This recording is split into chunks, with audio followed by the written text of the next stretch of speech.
To ulun diutus dening Rama Pukulun jagat Girinata. Nggon kita arep dhewe gawe mantu mala karamake Antasena lan Bedhari Yahmawati tinemune nampa kamulyan, nampa kabegjan ingkang sakmurwat.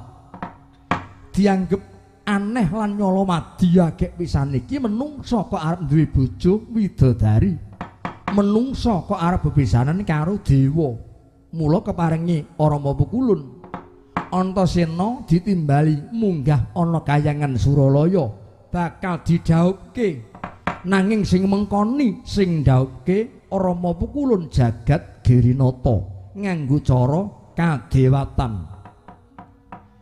Kakang Mas Werkudara kados pundi ingkang putrapun Antasena badhe dipun wiwaha wonten kayangan Suralaya Kang Mas Werkudara? Arimbi ora dadi apa malah tinemune bejo kemayangan pidataning jalma-jalma pinilih ing atase anak kula lang Antasena karep didhawuhke ana kayangan Suralaya. Menawi mekaten duh Pukulun kula badhe tumut, kula badhe ngawat-awati yoga kula pun Antasena mesaken sanget menawi mboten dipun awat-awati dhateng tiyang sepuh kamangka Yayi Bathari ora ngayuke mawon ugi mboten tedhak wonten kasatriyan Jodipati mesaken sanget yoga kula pun Antasena. Arimbi nadyan jeneng kita minangka ibune Antasena, nadyan ibu sambung utawa ibu kalon nanging boya dikeparengke. Yen ngono aku sing melu, aku tak melu. Werkudara ya ora dikeparengke. Mung kejaba calon mantene wae. Calon mantene wae. Sakwise dhawuh tumuli Antasena bakal ulun pasrahke bali ana ing Jodipati. Menawi kados ngaten kula namung nderekke mawon. Anakku nggih Antasena, kula wonten dawuh Kanjeng Ibu. Aja ninggalke tata krama, aja ninggalke unggah-unggulan Subasita. Mesake marang Sudarmamu lan pun ibu yen nganti kok kowe ninggalke kaprayitnan, ninggalke Udanegara, tan wurungake bakal mirang-mirangke wong tuwa ya nggih. Inggih namung nderekke mawon Kanjeng Ibu. Antasena sing ati-ati. Nuwun inggih Kanjeng Rama. Sakwetahipun yoga kula Antasena badhe kula aturaken paduka Pukulun. Tak pasrahke Antasena. Nger, Antasena maju mrene nger.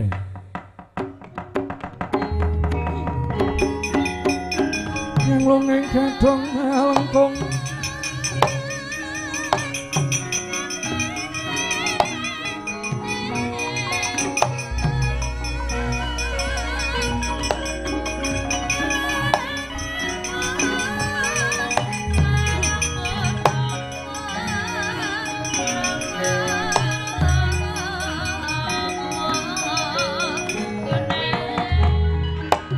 supaya ora kadaluwarsa payugane Antasena tak dawuh supaya manjing jroning kendhaga. Mengko sakwise tumeka ana kayangan bakal ulun aturke Wang Pukulun jagat Girinata. Menawi kados ngaten Yang Pukulun namung nderekke mawon manjinga kendhaga nggih Antasena.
ingkang rasa sumbar lindhu bumi gonjing gumaludo guntur katuk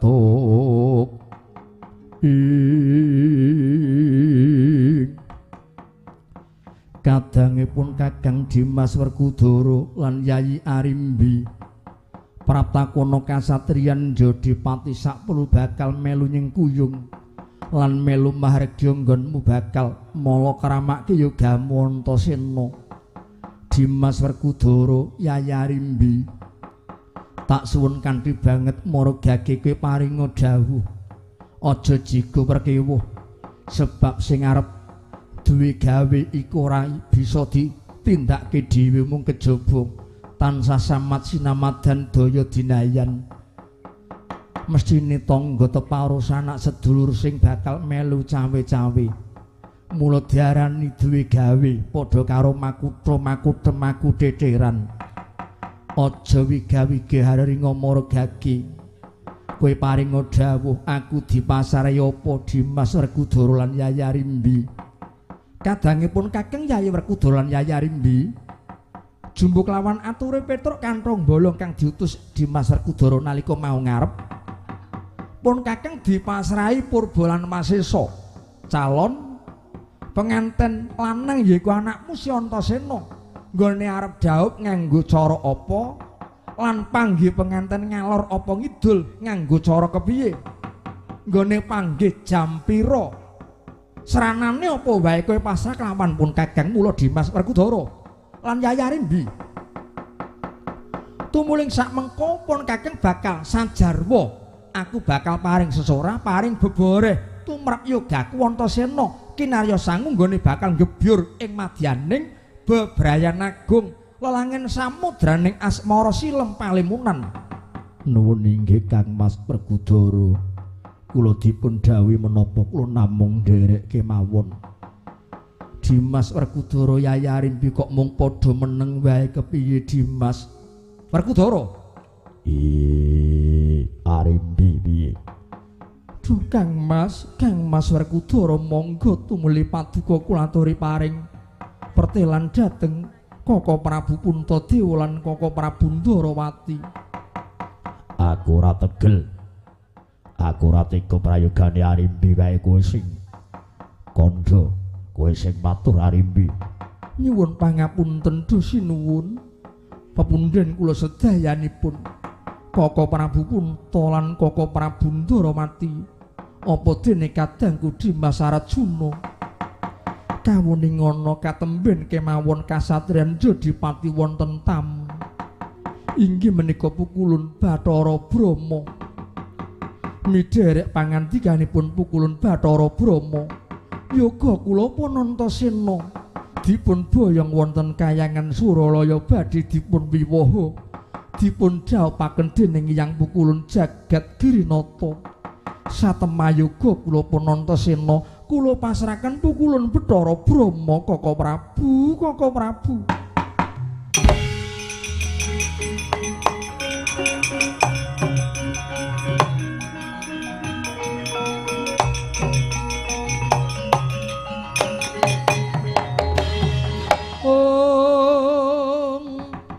Sorom-sorom dewangkara kengken lir mangus kang layon denya ilang memanise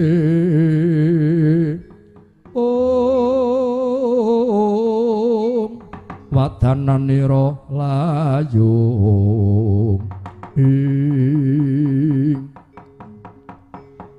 Yayi Werkudara lan Yayi Arimbi ora ngira babar pisan tinemune Tesmak Bathok mripat mara ora ndedelok lambis tumangkari sak merang kowe dawuh apa karo pun Kakang aku dipasrahi Murba Masesa anakmu lanang Antasena dawuh ping calon manten lanang nganggo cara apa wancine panggih kuwi jam pira dipasrahke dening pun Kakang Ndarawati nanging gene yo kowe wis nglangkahi marang panguwasane Bathara Kresna kowe nglangkahi marang pangawasane pun Kakang Ndarawati. Aduh Dimas Werkudara. Lah mbok kandha mau ngarep ora ndadak pun Kakang ngentengake salira tedhak ana Jodipati. Jarene arep dipasrahi tanggung jawab ning tekan ndata ora ana. Anak kula nang Antasena mantene ora ana. Mantene wis lunga. Mantene wis lunga Dimas. Padha karo kowe bebarang wirang. Kowe mirang-mirangke pun Kakang Dimas Werkudara. Sing angka loro. Kowe kudu ngerti. Dewa kuwi ora bakal mudhun saka kayangan yen ora ana pari gawe. Mung kari malak-malak dewane apa? Yen pukulan Bathara Bayu tedak ana jagat mesti ana angin perbawa sing gedhe. Yen upama sing ora pukulan Bathara Brahma, kudune kowe waspada. Bathara Brahma kuwi dewaning apa? Kuwi dewaning geni. Kuwi dewaning geni, ora kelakon. Anakmu Antasena arep didhawuhke utawa diwaha. Rening Bathara Brahma dewaning geni, maratandani Antasena arep dicemplungke Kawah Candra Dimuka Werkudara. Oh.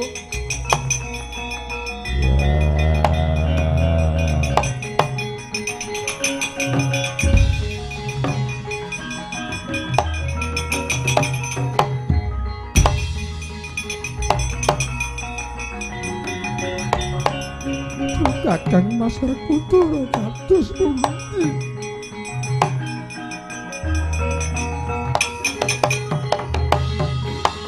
Dimas kowe kewirangan Dimas Werkudara.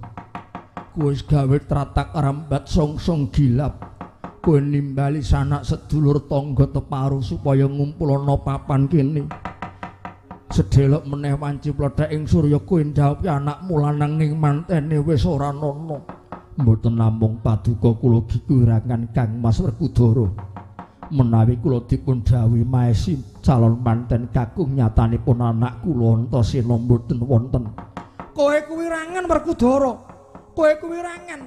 Jebul mung landhep dengkul pamikirmu kuthung budimu. Dina iki ora mung wirang ning malah kowe bakal kelangan anak lanang. Kowe kelangan Antasena dicemplungke Kawah Werkudara. Oh.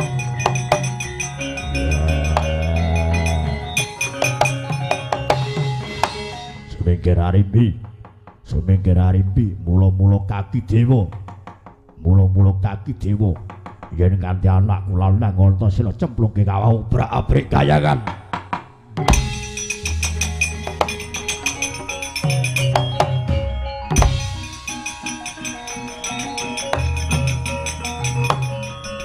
Kang Mas Werkudara.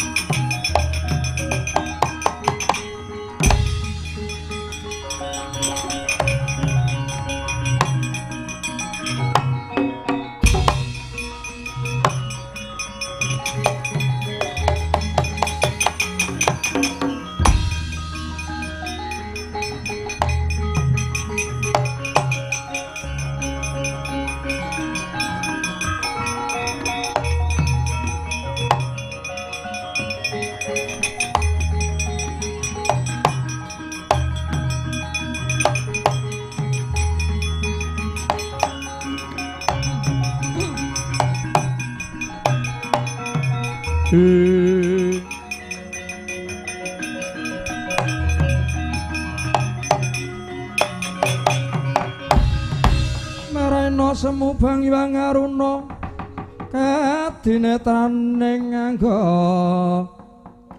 rapuh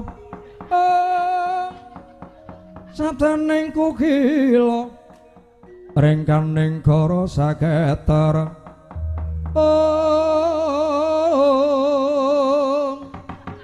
ringkaning goro saketer niki dunganing kung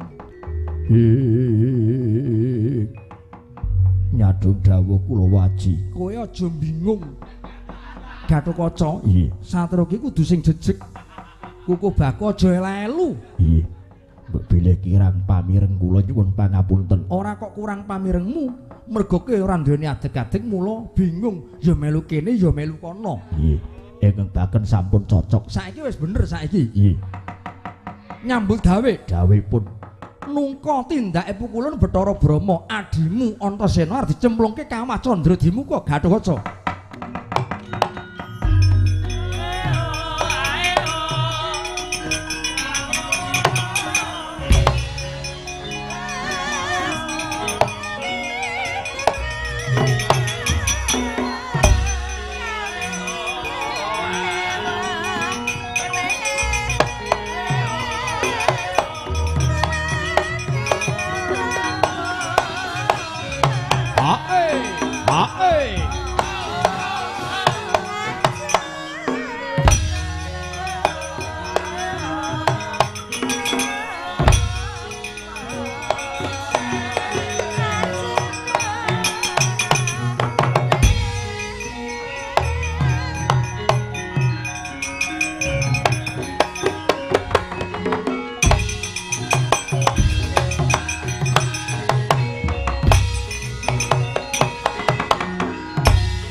Gatot kaca kanthi jaja wilangit yen tandang aneng gegono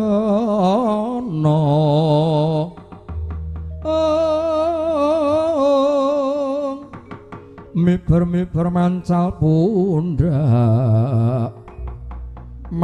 pundak mlintir jonggo gembungnya katon pating galundung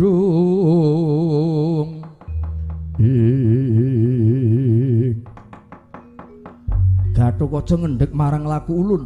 Sungkem kula konjuk Hyang Pukulun. Ya wis ulun tampa. Nampi dawuhipun Waji Bathara Kresna. Kula badhe nderekaken kadang kula Dimas Antasena. Ulun wis dawuh sapa wae ora dikeparengke nderek mung kejaba calon mantene lanang. Kula nderek ora bisa. Menawi boten dipun keparengaken badhe kula suwun wangsul kadang kula Antasena. Lho kok dijaluk piye?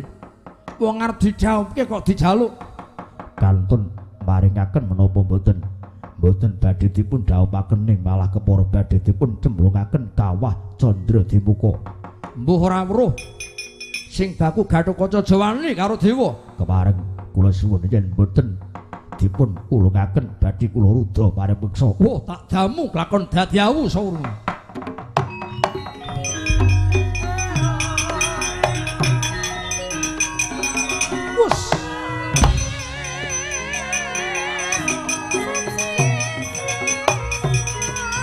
Wah. Bos. Wah. Bos.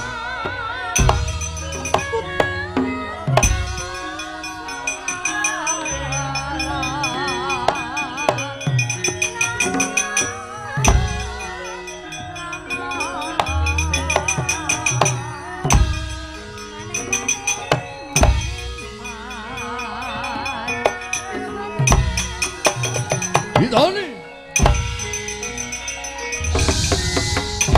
Bablas.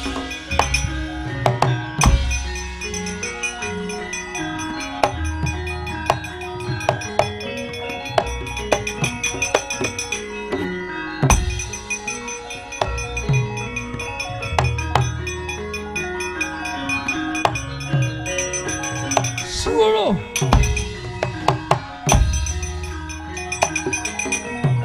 Antarja.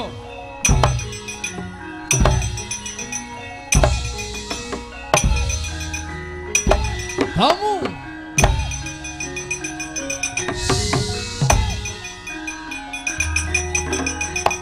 Canda.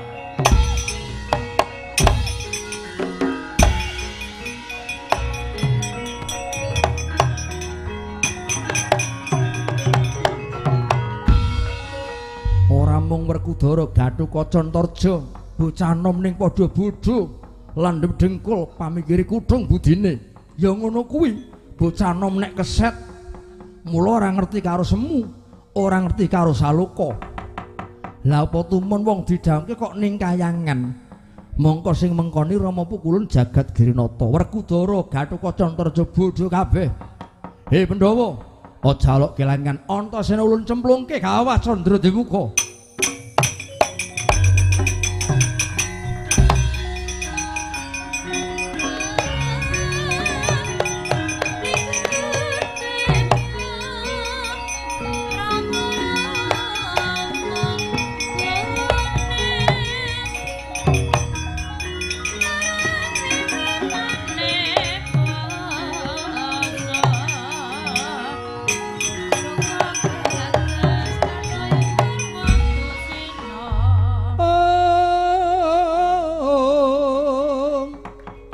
Wisanggeni mangeka tinggal lir Sang Hyang Wisnu Pradenta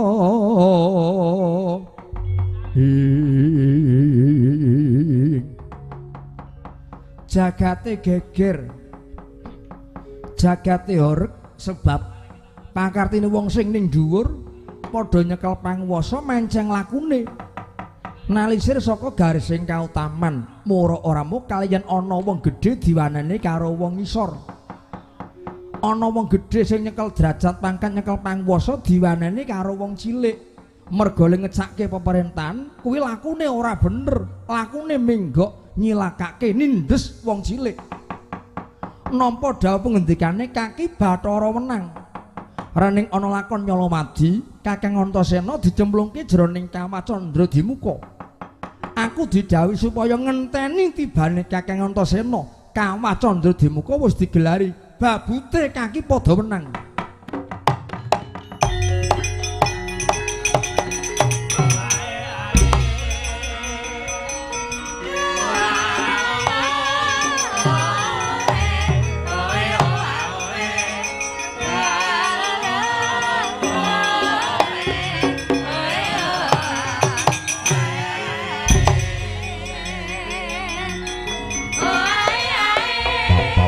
Bledu, bledu, bledu, bledu.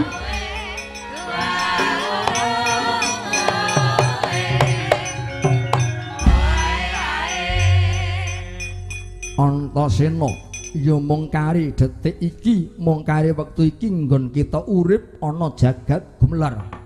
Sabubare lakon iki Antasena ki ora bisa ngrasake legining gulasining uyah. Ora bisa ngrasake nikmate kadonyan. Merga kita ulun sendal mayang, ulun cemplungke Kawah Candra-Dimuka kelakon geseng dadi areng.